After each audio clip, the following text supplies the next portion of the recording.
Alright, so I'm checking out this video, Why is it hard for people to understand juggalos and juggalettes?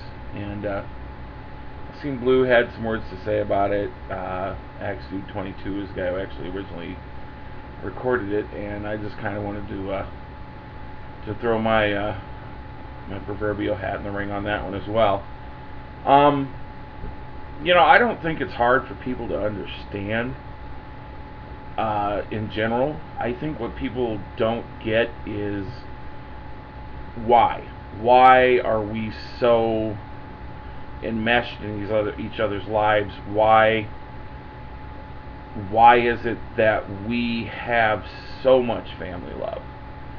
And I think that's where people, because they listen to the music, and if you don't sit and actually listen to what it has to say and the messages that are in between the lines, all you hear is horrorcore, and that's not even. I guess yeah, horrorcore would be a word for it, but all you hear is death and murder and destruction and everything else.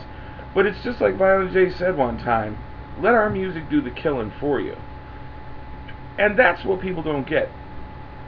They don't get that in everybody's lives and in everybody's minds, the ability, or at least the nature, to want to hurt someone for hurting you or kill someone for something they've done is in everyone. I mean, I'm by nature I am not actually a violent person. I know I've worn security shirts. You've seen me in those before, and I was a bouncer more often than not through most of my adult life. But the thing is that you try to avoid the violence with that.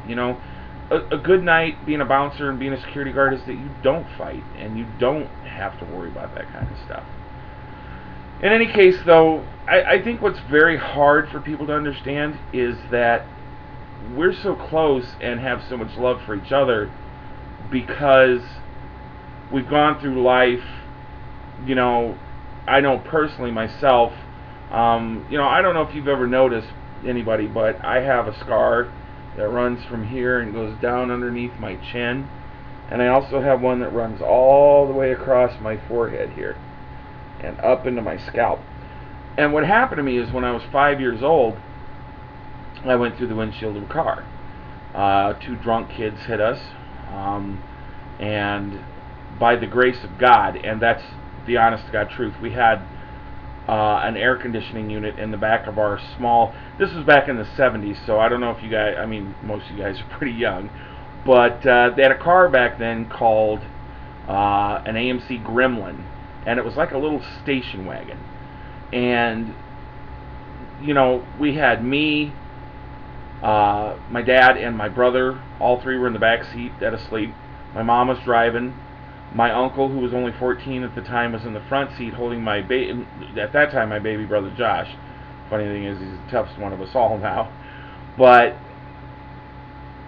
five of us in this car slammed into it 70 miles an hour. No seatbelts, because back then it wasn't that big of a deal not to wear a seatbelt. Nobody really threw a fit about it.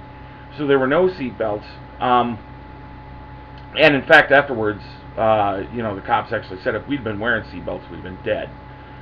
So I still condone seatbelt wearing. Don't get me wrong, but that was one of those cases where it wouldn't have been a good thing.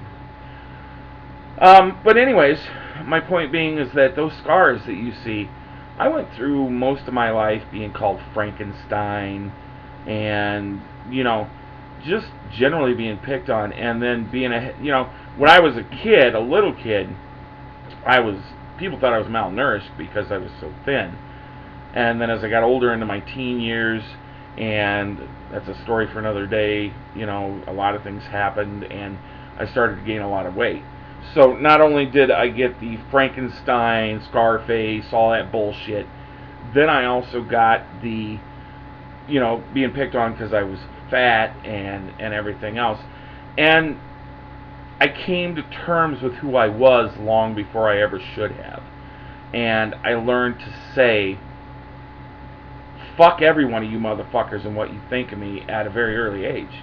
14 years old, You know, back that was 1984. You know, I'm an old motherfucker, and back then, image was everything in the early 80s. You know, if you didn't match a specific image, you weren't accepted.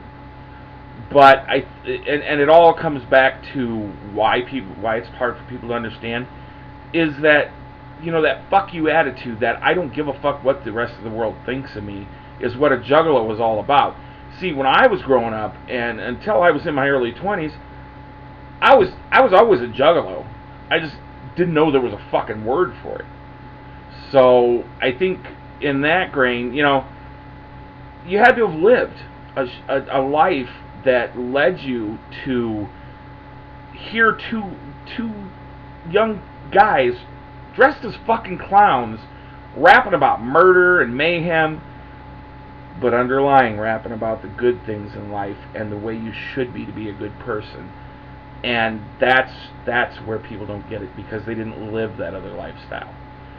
So, you know, all in all, the biggest thing is why is it so hard for people to understand us? Because they haven't lived the lives we've lived.